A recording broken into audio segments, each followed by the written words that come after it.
4 years anniversary of the first commercial release of World of Tanks in Russia, so it's a big day for us today. I think free-to-play, you know, it feels natural. If you think about it philosophically and as a consumer yourself, free is good. You first have to have a chance to enjoy and to play, to try, to see if it's good for you, if you like it, if you are going to stay in this game for a long time. And then, while you stay and play every day a little bit, if you have opportunity to make your life a little easier with some micro payments at your own decision, that's good thing from the philosophical and psychological point of view, right? So yes, but it's a bet. Every businessman has to make, I mean, every business has to make bets, right? When anything innovative, by definition, it did not exist before. It did not exist before, so somebody has to have a courage and resources and, I don't know, spirit to risk, I don't know, money, time, people's attention, and to make it, and then to present it, and then if it's good, it's good, but success is not guaranteed. Immediately after we announced the game World of Tanks, just the development and published first screenshots, we immediately started to gather the community, which is very important. We have community managers, where we have developers go and meet with the players, sometimes drink beer with them.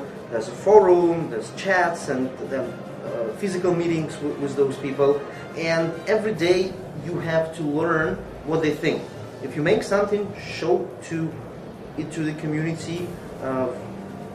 This is your problem how you do this, but you have to have feedback from the community. So before the launch, we were pretty sure that it will be okay. It will not be negative. It will be okay. We did not know that it will be so okay, but again, we're not gamblers. We don't play casino.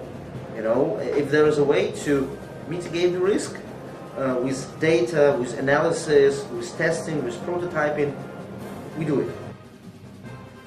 We are pioneers in the West of this free-to-play concept. So I keep saying for many years now already, whatever we do nice for World of Tanks automatically is good for, let's say, Riot Games or any other company who is doing free-to-play.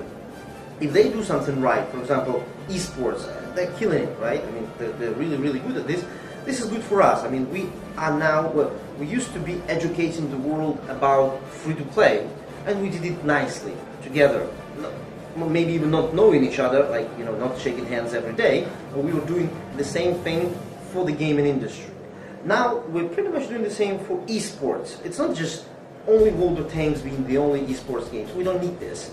The success of League of Legends and Dota 2, and I don't know, maybe some Blizzard game, is good for us because it brings attention of television stations, it brings attention, well, there's such thing as Twitch now, which is good for everyone, right? And people share their videos and streams, and the prize money. Now young people know that, hey, this could be your day job.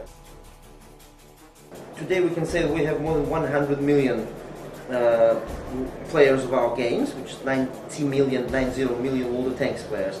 There is no one person, right? I mean, those 90 million people, they may have different ideas and sometimes they contradict. And they live in different parts of the world. World of Tanks is a global phenomenon, so we have to take this into consideration. Sometimes there's a really very good idea, let's say, from the Russian community, but if we make it, it will not be well received by, I don't know, Americans or Chinese, so we have to balance this, and the other way around. Of course, we have some localization trunks. We have some localization, like especially government requirements for China, for Korea, for Japan. So you have to do this, otherwise the game will not launch there. But in general, and especially for esports, we have to keep the game the same, right? Because everyone in the world competes with the same set of rules. It's like football. You know, if every country had its own football rules, then there will be no World Cup. You can have all marketing considerations and smart people talking, segmenting the market. At the end of the day, the reality could be a little bit different. So this is how we handle this. We have this unified account, which allows you access to tanks, ships, and planes. So this is your choice what you play. You may, the first time you download wargaming.net game will be planes. Okay, you start with planes, but then you see in this launcher, you can try tanks. At the end of the day, people will try what they want and they will play and spend their time for what they like. That's why what we did, we removed all the barriers. I think that our best thing is this premium account. So you, those who want to have this premium account, which is €8 per month, which gives you 50% boost in experience points and credits after each battle. You have only one account and it spreads to all 3 games. So that's it, that's your choice. At the end of the day, this is your choice. And the people, many people like myself, I switch. Sometimes I play tanks on the PC. And then for a couple of months I was playing nothing else but Warplanes. And then I played some more tanks. And then now I'm playing Tanks Blitz. We don't want to tie you to one particular game because we segmented you.